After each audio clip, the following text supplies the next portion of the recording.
Good morning mga kapatid! Na-enjoy nyo ba yung fellowship natin? Yan, hayaan nyo, every week magbibigay tayo ng mga bagong challenge. Yan, para at least ma-celebrate at ma-enjoy natin yung ating relationship. So tingnan nyo naman yung mga katabi nyo. Yan, di ba? Napaka-fresh. Di ba? Alam nyo ba? Tapos na ang unang 6 na buwan ng taon. Malapit na. Oo, ang Pasko. Ang Pasko ay sumapit na naman, di ba? Oh, it's good to be, to think about all the things na ginawa ni God. Pasalamatan natin ng Diyos at nakaraos tayo sa 6 na buwan. Di ba? Marami tayong pwedeng i-look forward sa bagong taon na to. Just recently, may mga graduates, si Mikay, nagtatrabaho siya. Yung worship team natin, Media and D4G, kabalik lang nila sa worship camp. Kaya naman energetic sila. Okay? Kailangan masustain yan hanggang katapusan ng taon. Kasi alam ko 2 years pa ulit yung worship camp nyo eh. Yan. And of course, may nilook forward din tayo, si Klang. We heard na it's a baby girl. Yan, in-announce sila sa amin it's a baby girl last devotional. So there's so many things to look forward to sa mga susunod na buwan, and I hope na ma-feel tayo ng pag-asa. Kahit na mahirap, marami tayong hinaharap sa bawat araw at bawat linggo na meron tayo, hindi tayo pinapabayaan ng Diyos. Amen? So maraming salamat sa mga bumibisita. Thank you so much mga kapatid sa Cavite, yung mga bisita natin. We're grateful to have you. Yan. Today, at ipagpapatuloy natin yung Sermon on the Mount. And this time, pag-uusapan natin yung, actually malapit na tayo sa Sermon on the Mount. Kung hindi ako nagkakamali, mga 2 o 3 lesson na lang. For the past 6 months, pinag-uusapan natin yung tinuro ni Jesus sa Sermon on the Mount. And I hope na naging fruitful at challenging of course, pero at the same time inspiring. Yung malaman natin na ito pala yung mga qualities na kailangan ng mga citizens ng kingdom ni God. So this morning, pag-usapan natin yung narrow road at saka narrow gate. Oops. Yeah. Let's join me on our prayer and then we'll talk about our lesson right away. Let's pray. Maraming salamat, God. Salamat for bringing us together. Grateful po kami, God, kung paano nyo kami tinaguyod sa mga nakaraang buwan. Maraming pagsubok, maraming mga victories, maraming mga challenges, mga highs and lows. And thank you, Father, kasi hindi kayo nagsasawa, hindi kayo napapagod, na itaguyod kami bilang isang simbahan at kami rin bilang inyong mga anak at aming mga pamilya, God. Pinupuri namin kayo, God. Talagang walang ibang pwedeng purihin, pasalamatan kung hindi kayo lang. Naway, I pray, Father, as we hear your words, maging open yung mga puso namin, ang mga isipan namin. Hindi kami madistract ng kahit na ano, Father, at maituon namin ang aming mga sarili sa inyong mga salita. Dahil napakahalaga nito, God, lalong-lalo na matatapos na ang aming series on the Sermon on the Mount. It's been an amazing journey, God, as we talk about the things na kailangan naming isipin, gawin, isabuhay bilang inyong mga tagasunod. Mahal namin kayo, God. Patuloy namin kayong pupurihin sa buhay na meron kami. Mahal namin kayo, God, in Christ we pray. Amen. Enter through the narrow gate. Ito yung hamon sa ating umaga kasi as we will see, merong options para sa ating lahat. Merong 2 options na kailangan nating i-consider bilang mga tao at Christians na tagasunod ng Diyos.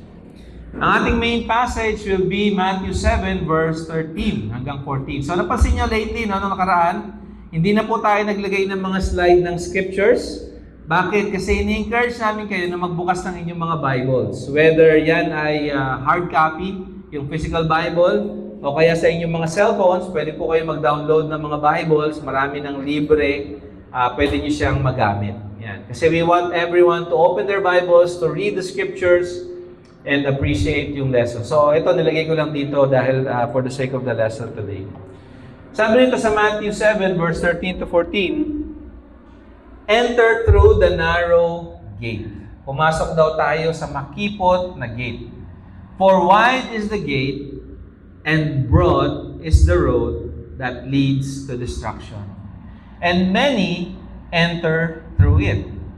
But small is the gate, and narrow the road that leads to life, and only a few find it. Kung tayo ay nasa panahon ni Jesus nung sinabi niya to, it would have been very familiar para sa atin. Kasi nung panahon na yon, yung mga katuruan tungkol sa dalawang paraan, it's a very common thing. Common siya sa Judaism, common din siya sa mga Greek at Roman writers. Pag nagsusulat sila, meron silang laging options. Ito ang pwede mong gawin, ito ang pwede mong gawin. Pag ito ang ginawa mo, ito ang mangyayari. Pag ito ang ginawa mo, ito ang mangyayari. Hindi nila pinipilit yung kanilang mga audience kung hindi binibigyan nila ng pagkakataon na mag-isip at magdesisyon sa kanila, para sa kanila. So si Jesus, He has given this passage to remind us, and actually, dahil palapit nang matapos yung Sermon on the Mount niya, pinapakita niya sa mga audience niya na, wait, una, maging mapagmatsyag tayo. Okay? Let's not judge, people in terms of salvation issues, but we need to be wise to determine things sa kanila. And dito sabi niya, enter through the narrow gate, which leads to the narrow road. Bakit daw? Yung narrow gate na may narrow road leads to life. Yung broad gate na may broad road, ibig sabihin malaking gate na may malawak na daan, leads to destruction. Itong mga dalawa, itong two roads, bakit nag-agano? Yan. Yung concept ng two roads, actually, mababasa nyo siya sa lahat ng libro sa scriptures, mula sa Genesis. For example, sa garden, sa paradise, sa Garden of Eden, merong dalawang choice. Naalala niyo kung ano yung choice? Sabi ni God sa kanila, huwag kayong kumain sa puno ng knowledge of good and evil. Ano yung choice nila? Susunod, hindi susunod. And we know what happened. Hindi sila sumunod. Okay? Doon naman sa Psalm, pag binasa natin yung Psalm, chapter 1, verse 1 to 6, merong dalawang things na pwede natin gawin. I-delight natin yung sarili natin sa salita ng Diyos, or pumunta tayo sa gawi ng mga wicked. So dalawa, whether i-enjoy mo yung relationship mo kay God, or you join the wicked. Sa mga prophets, pag binasa niyo yung book of the prophets, every book, pare-pareho sila. It's either susundin mo si God or susundin mo kung ano yung gusto mong gawin. Either i-worship mo si God or i-worship mo yung mga idols na wino-worship ng mga tao sa paligid mo. Simple lang, ano? Good, bad. Yes, no. Pansin nyo? Light, darkness. God, idols. Life, death. The choice is simple. Either we follow God, including all the things na kailangan nating i-give up at i-sacrifice para masunod si God, or gawin natin yung gusto natin. Either way, there are consequences sa lahat ng actions na gagawin natin. Kami yung mag-asawa, early on, sa mga anak namin, tinuro namin sa kanila na there are consequences sa actions and choices and decisions na gagawin nyo. Some will be temporary, some will be permanent.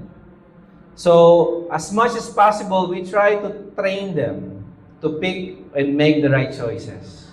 Kasi sometimes, the wrong choices have consequences that talagang makaka-apekto sa buhay natin. Jesus, after teaching yung mga tao nung panahon na yon sa Sermon on the Mount, pinapapili niya yung mga audience. Pumasok kayo sa narrow road, meron ding wide road or narrow gate, may wide gate. You have to understand that two has their own consequences. Actually, sa buong chapter 7, pag binasa yung chapter 7, maraming two roads doon. So, yung una sa verse 13 and verse 14, sa mga susunod, next week, pag-usapan natin yung dalawang puno na may dalawang bunga. Mapapasin niyo yan doon. Two trees with two kinds of fruit. A good tree with good fruit, a bad tree with bad fruit. Pag-usapan natin yan. And then also, merong dalawang foundation towards the end. Foundation built on the rock, and the other built on sand. So napansin nyo? Dalawang choices. Dalawang choices that we can either follow and do. Yung isa, i-reject natin. Yung isa, gagawin natin. It's not easy to make some choice. Sino sa inyong, ano yung naaalala nyo na choice na kailangan nyo gawin, pero sobrang hirap gawin? Meron mo sa inyo? Kahit short lang. Any choice that you remember, ginawa nyo to, pero bago nyo siya magawa, talagang sobrang daming dasal, sobrang daming, challenge or difficulties. Ano kaya, Martin? Getting married. Hindi, guys, si Tryan kasi yung nahirapan. Nada, joke lang. Kuya Ed. Magbago. Ay, actually, maganda yung story ni Kuya Ed. So, spend time niyo siya. Talagang mahirap magbago daw, sabi ni Kuya Ed. Okay, anyone else? Ha? Sapatos? Bakit? Okay. Bibilin ba niya yung mas mura o mas mahal? Okay. Ha? Mag-diet? Bakit? Masarap kasi kumain, no? Sige, Gina. Actually, mahirap talaga yan, sis. Yan, no? Meron siyang talagang si Bing ba o ito, di ba? Magandang story din yan, mga kapatid. At in the end, naging maganda yung turnaround. No? God is awesome. Meron mo ba? Pahabol, yes. Sumunod sa? In general, mahirap sumunod. Disobedient, joke lang. Mahirap daw sumunod. Actually, ito totoo lang, no? May mga times talaga mahihirapan kang sumunod. But you think about it, and Jesus is telling, pumasok kayo sa narrow road na may narrow gate. Pumunta kayo sa wide gate na may narrow road. Maraming tao yung nagpupunta rito kasi madali yung daanan, komportableng daanan nagpuntahan. Pero yung narrow road na may narrow gate, makipot, mahirap at challenging. Sino sa inyo ang gusto mas mahirap kaysa mas madali? Di ba? Kung totoo kasi, mas gusto natin yung madali lang. Instant noodles, instant coffee, di ba? Instant relationship, di ba? We all want the easy path. To be honest, gusto natin ang madali. Ayaw natin ang mahirap. Di ba? In fact, ayaw nyo mag-isip eh. Gusto nyo, tatanggap na lang tayo, di ba? Sige, ano bang gagawin? Gagawin na lang namin. Pero you see, kapag we are faced with two choices, and one is challenging, baka kailangan nating tutukan at bigyan ng pansin yung challenging. Huwag tayong tumalon sa madali agad. Kasi oftentimes, yung mga challenging na situation, parang may isinisigaw-sigad sa atin. May hamon siya na nilalagay sa atin. Hindi niya tayo papwersahin kung anong gusto natin gawin, pero ipapakita niya na ito madali, pero ito beneficial later on. Bakit kailangan natin mga lalaki na maging pure, especially yung mga young sa mata ni God in terms of our purity? Bakit kailangan natin tignan ng mga kababaihan na may dalisay na pagtingin instead of lust, katulad ng ginagawa sa mundo na natural lang? Kasi we are trained and we are taught that holiness is very important. Someday, kapag kayong mga young, you get married, you will celebrate a pure marriage. Kagabi, kami mag-asawa, I had a chance na magkasal sa mga kapatid natin sa Las Piñas, si Sailin at saka si Klein. Some of you, kilala sila. Nakakatawa yung story nila, nakita sila, magkaibigan na sila noon pero walang interest. Nung pandemic lang talaga nabuo yung friendship nila. Tapos si Sailin, yung sister, maraming nanliligaw sa kanya. Maraming pumupunta ng church, pero hindi tumutuloy. Ang prayer niya kay God, kapag God may tumuloy, kung sino man yon, i-consider ko siya na maging special someone. So, sa dinami-dami ng mga nanliligaw at may gusto sa kanya, si Klein lang yung tumugon. Alam niyo kung bakit? Hindi dahil may gusto si Klein kay Sailin. Kung hindi siya, naghahanap siya kay God. Hinahanap niya si God kasi may nangyari sa buhay niya, sa kanyang kalusugan, nakala niya mamamatay na siya. So, hinanap niya si God. So, si Siley, ginamit ni God, i-reach out si Klein, naging Christian, tapos si Siley, nakalimutan niya yung pinag-pray niya. Later na lang niya na-realize, sandali, sandali lang. May sinagot si God na prayer ko. Si Klein naging Christian. And kahapon, kinasal namin siya. Kinasal ko siya kahapon. You know, I mean, think about those things. Si Silene, she has been offered with many choices. Maraming options to just pick whoever she feels like, you know, mas gwapo, mas mayaman, or whatever. Pero pinili niya yung taong pinili si God. It's not an easy decision. Piliin mo ang Diyos. Bakit? Kasi sa mundo, pagtatawanan ka, naku, nagki-Christian ka na, brother ka na pala ngayon, pray. Diba? Tara, inom tayo. You know, okay lang yan. Maintindihan ng Diyos yan. Magpakalasing tayo, tapos umattend ka na lang ng Sunday. You know, the world, yung mundo natin doesn't understand. And yung narrow road, alam nyo ba yung narrow road, hindi lang to para sa mga hindi pa Christian. Actually, para siya sa atin, sa mga Christians. Tayo na nakapasok na sa gate, naglalakad na sa daan, ang hamon sa atin ay hindi lumiko o umalis or bumalik sa ating pinanggalingan. Kasi yung dulo ng mahirap na daan na tinatahak mo, kapatid, life. Kapag umalis ka at lumipat ka sa kabila, mas madali, mas komportable, mas simple, ang dulo nun ay destruction. Alam niyo ba sa scripture, particularly kay Matthew, nung ginamit niya yung word na life, hindi lang niya tinutukoy yung life na meron tayo ngayon. Well, kapag naging Christian ka, you make godly choices, your life will be good. Amen? It will be challenging, it will be good. Pero actually, si Matthew, yung life na tinutukoy niya, hindi lang yung life on earth. Ang tinutukoy niya yung kabilang buhay. So when he said, when Jesus said, enter through the gate, and narrow road which leads to life, actually, ang tinutukoy ni Jesus, heaven, eternity. Walang hanggang buhay. 'Di ba?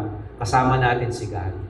Pero, if we talk about destruction, ang sinasabi ni Jesus, hindi lang a miserable life, kapag gumawa tayo ng mga kasalanan at mga wicked things, which talaga mag-happen, we will feel that. Pero yung disconnection, walang relasyon sa Diyos, we will not be with God in heaven. Bakit may mga tao na ayaw tanggapin ang black and white na tinuturo ni Jesus? Buhay, kamatayan, kasalanan, kabanalan. Bakit? Kasi ang hirap niyang sundin. Paano kung yung challenge ni Jesus sa Scripture may kinalaman na sa iyo personally? Medyo malapit na siya sa iyo personally. You are being called to make a choice. Paano kung medyo personal na yung hamon ni Jesus? And yung result, pag sinunod mo, tatalikuran mo yung sarili mo. Maraming hindi na mangyayari sa buhay mo. At hindi siya magiging madali. Hirap niya. Ang hirap niya sundin. Lalo na kung sa paligid natin ang sinisigaw, kasi ang mensahe ng paligid natin ngayon, individualism. Kung anong gusto mo, kung anong makakabuti sa'yo, kung anong feel mo, gawin mo. Postmodernism. Kung ano yung good sa'yo, gawin mo. Wala kayong pakialam sa akin kung anong gusto kong gawin, yun ang gusto kong gawin. The world and its desires, sabi ni Jesus, will pass away. Sabi nga sa Scripture, our light and momentary trouble is achieving for us righteousness and holiness and godliness that will benefit us in the future. Pangalawa, bakit siya mahirap gawin? Kasi yung mga taong ayaw sumunod, i-convince ka nila na wag rin sumunod. Hindi naman siguro ganyan talaga kabigat yun. Siguro naman maiintindihan ka ni Jesus. Siguro naman tatanggapin niya yung ano mo kasi maganda naman yung adhikain mo. Pero kung siya ay nagbe-break sa scriptures, kung lumiliko na siya sa sinasabi ng Diyos, kahit anong pakiramdam na meron tayo about it, it will stand. Tama ba siya or mali? Narrow gate, narrow road ba yung tinatahak mo ngayon, kapatid? Or tumatahak ka sa wide road, wide gate, na napakadali at komportable? It challenges us to persevere. Kasi hindi talaga madali ang maging Christian. Sana, the moment na naging Christian tayo, lahat okay. Finances mo magiging okay. Mawawalan ka ng utang. Di ba? Lahat ng mga singles magkakaroon ng asawa. Lahat tayo, di ba? Sana ganun siya kaganda, ganun siya kadali, ganun siya ka-perfect. Paano kung hindi? Tatalikuran mo ba ang Diyos kasi hindi niya naibigay yung gusto mo? Hindi niya sinunod yung gusto mo? O magtitiwala tayo na kahit hindi sinunod ni God yung gusto ko, alam ko na hindi niya ako pababayaan. Na in the end, kahit mahirap ito, kahit challenging ito, hindi ako mapapahamak. Kaming may mga edad na. I want to address the young. Marami kaming choices na sana hindi na namin nagawa nung kami ay bata pa. Pero kayo, nagsisimula kayo sa magandang direksyon. Pakinggan nyo yung mga sinasabi ng mga nakatatanda. Kasi maa-avoid nyo yung mga mistakes na na-avoid, na-experience namin. Instead na maranasan nyo pa yung matinding heartbreak, matinding heartache, matinding disappointment, frustration, discouragement, depression, and all those things, meron kayong chance na gumawa ng bagong path.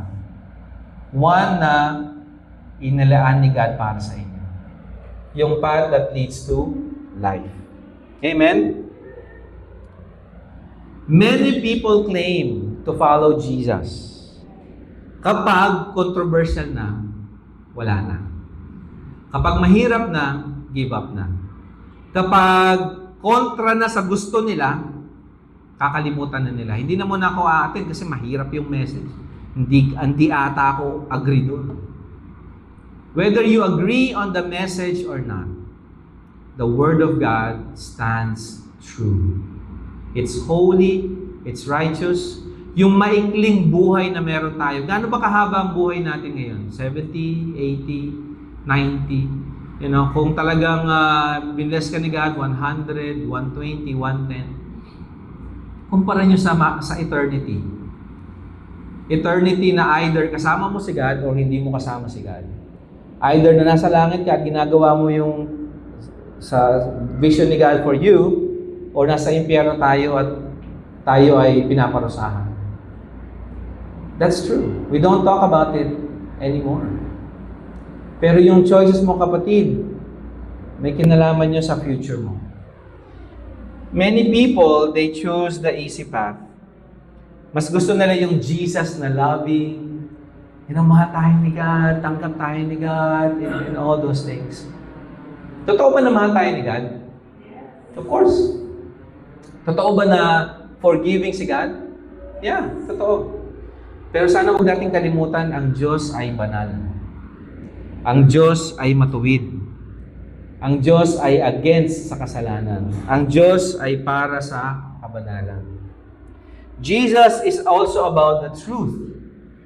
And kung gusto mong sundin si Jesus, ang requirement sa iyo ay sumunod sa Kanya. 100%.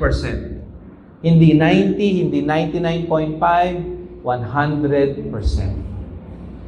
Buhay mo, isip mo, lakas mo, puso mo, kaluluwa mo. Wala nang itinira. Kasi nga, kapag natapos na ang karera natin, sasabihin mo, buti na lang. Buti na lang at sinunod ko si God. Buti na lang kahit nung nadapa ako, pinilit kong tumayo at umusad sa pananampalataya. Buti na lang hindi ako sumuko. Or else, hindi ko to may experience ngayon. If you're going through hardships, difficulties, things that challenges you to make a decision kung sigat ba or world, please know, itong message na to is not to diminish your suffering or challenges, pero to remind you, hindi naglalaro or nagloloko siga sa mga sinasabi niya. May reason kung bakit gusto ka niya sa narrow road, narrow path. May dahilan kung bakit maraming ayaw lumakad doon. Pero please walk on it, hindi dahil napilitan ka or na-challenge ka, pero walk on it because this is the right path. This is the right way for you, na gusto ni God for you. Sabi nga ni Douglas Jacoby, the truth is easy to understand. Tama? Madali namang intindihin yung katotohanan eh. Ano yung mahirap? It's not necessarily easy to follow. Yun siya. Hindi siya talagang madaling sundin. Kasi kalaban natin ang ating mga sarili. Alam nyo ba, nung nagsisimula pa lang yung simbahan, itong two paths, itong two roads, pinag-uusapan na nila, light and darkness, good and bad and evil. Tingnan natin yung ilang mga sample ng isinulat ng mga early Christians tungkol sa two paths. Sabi sa Didache, actually Didache ang pronunciation niya, around 100s, there are two ways, one of life and one of death. Ayan na, dalawa. Life and death. But there is a great difference between the two ways. The way of life then is this. Ito daw yung pamamaraan ng buhay. Malaki yung diferensya nila. Sabi niya, first, you shall love God who made you. Second, you shall love your neighbor as yourself. Bakit? Kasi doon sa path of death, hindi mo yun gagawin. You will not love God, you will not follow God, and you will not love your neighbor just as Jesus loved you. Well, mahal mo yung neighbor mo kung may pakinabang ka, may pakinabang sila sa iyo. Kung may mahihita ka sa kanila. You will serve them, you will do everything kung may kapalit. That's how it is. That's how the world works. Even noong panahon nila, ganun din. Si Origen, isang church father, around 200, sabi niya, the way is narrow because the majority cannot bear to walk in it. Makipot yung daan kasi maraming hindi makatiis lumakad doon. Mahirap siyang lakaran. For they are lovers of their flesh. Mahirap maglakad, hindi sa dahil mahirap yung daan, mahirap maglakad kasi mas mahal nila yung sarili nila kaysa sa Diyos. Nakita niyo yung difference? Yung makipot na daan, madali siyang daanan kung mahal mo si God.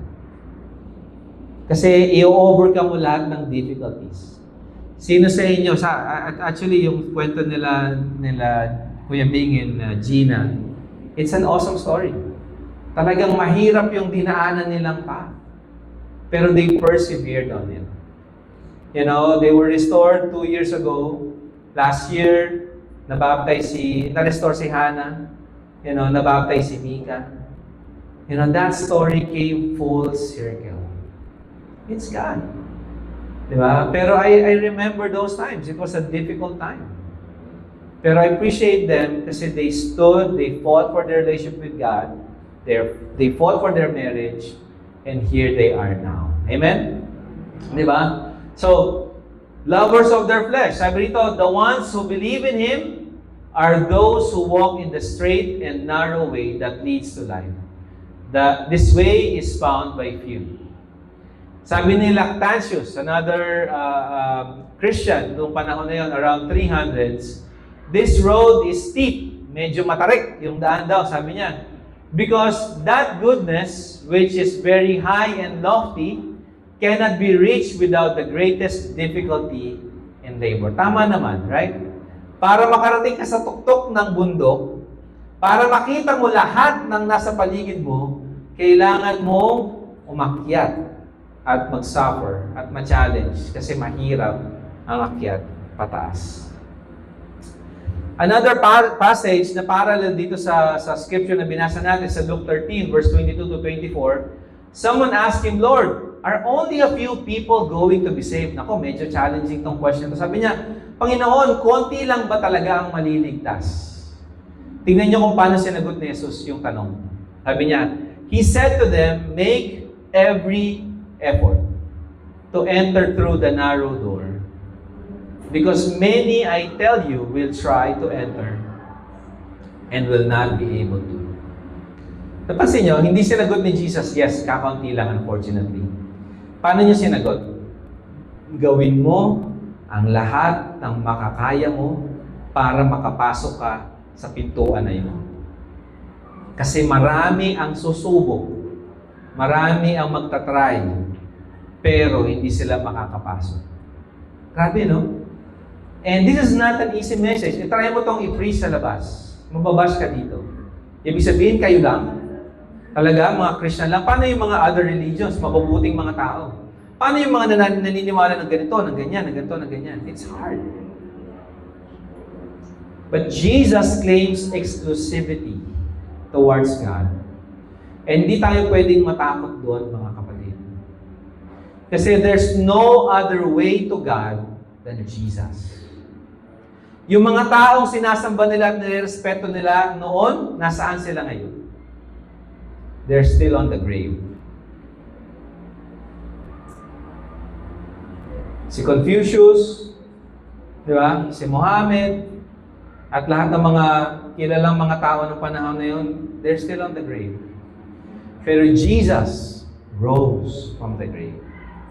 That's why we need to put our faith in Jesus because He is alive. Buhay siya. Yung words niya, buhay. At may impact at may power even sa panahon natin. So, you want to choose the broad road that leads to destruction, yung mga ginagawa ng tao at mga pinaniniwalaan nila? How about this path? Paano tong path na to na mamimit mo yung buhay na Diyos sa dulo? Itong kabila, hindi mo siya makikita. Nakikita niyo yung difference, mga kapatid? What a challenging teaching for us. Madaling intindihin, pero mahirap gawin. Sa Hebrews, as we close out, chapter 12, verse 1 to 3, and this is my encouragement for everyone. You know, if you feel hard, if you feel like parang nagbabattle yung heart mo, please think about this. Kasi this is not my message. Words to ni Jesus. You know, if we don't preach it, if we don't talk about this, wala tayong magiging difference sa world. Sige, okay lang yan. Sige, maintindihan ka ng Diyos. Sige, gawin mo to. Pero tingnan mo yung sinasabi niya as an encouragement for every one of us. Sabi ito, Hebrews chapter 12, verse 1 to 3, therefore, since we are surrounded by such a great cloud of witnesses, marami daw nakatingin sa atin. Sino yung mga nakatingin? Sa Hebrews 11, sila yung mga taong naging faithful.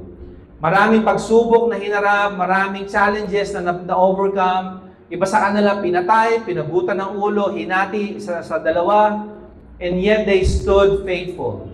They are witnesses. Anong ginagawa nila? They are cheering you on. You know, kaya mo yan, Matthew. Kaya mo yan, Romy. Kaya mo yan, Angel. Push forward. Stay faithful.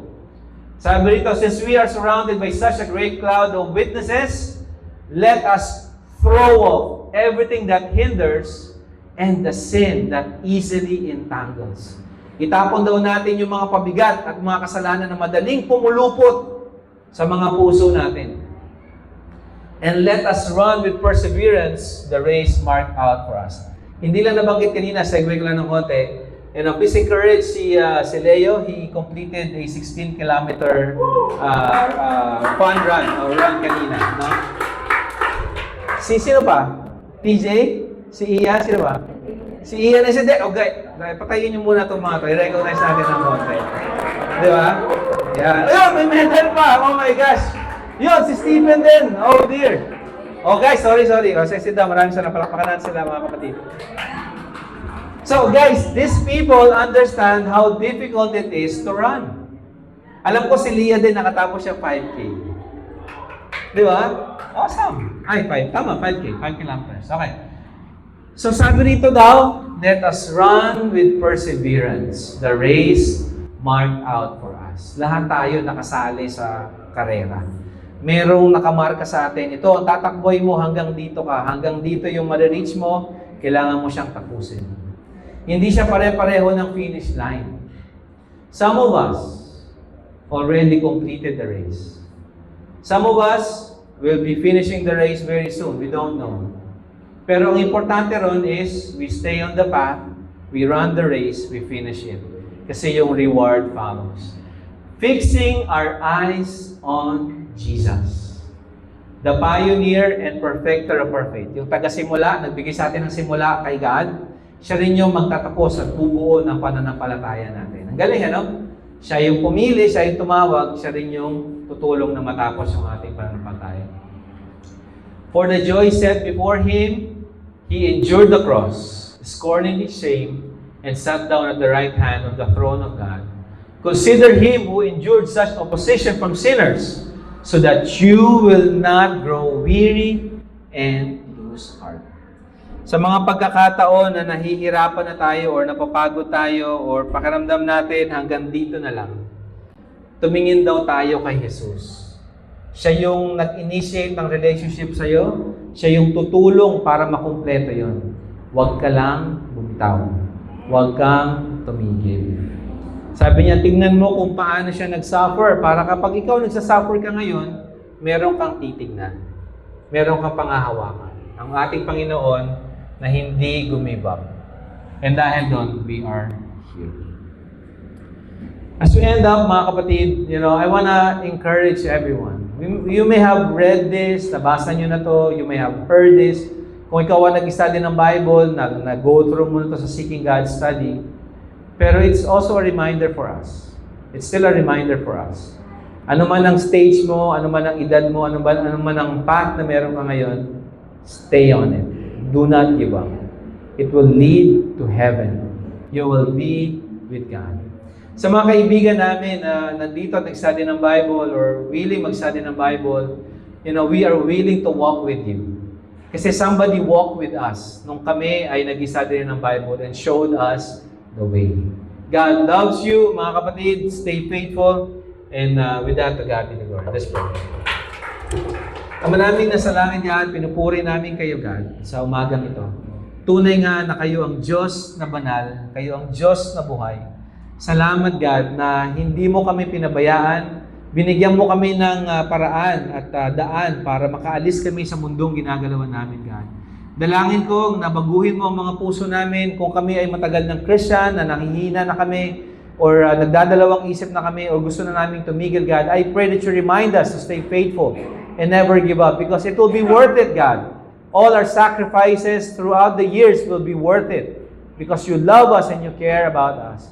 Kung kami ay mga bata pa at nagsisimula pa lang sa aming pananampalataya, God, dalangin ko, God, na patatagin niyo po sila, God, at palakasin. At i-remind, Father, na maganda yung path na tinatahak nila.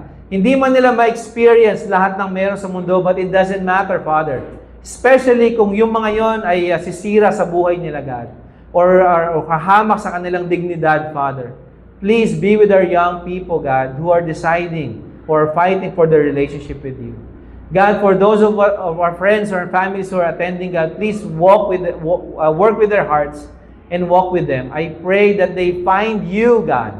They study the Bible, God, and they open that gate, God, and to walk that path. Kayo po yun, God, nagagawa nun para sa kanila. Salamat sa umagang ito, God. Salamat sa mensahe mo. Naway baunin namin to at maging tagasunod nyo kami, God, sa bawat araw ng buhay namin. Mahal namin kayo, God, sa pangalan ni Jesus. Amen.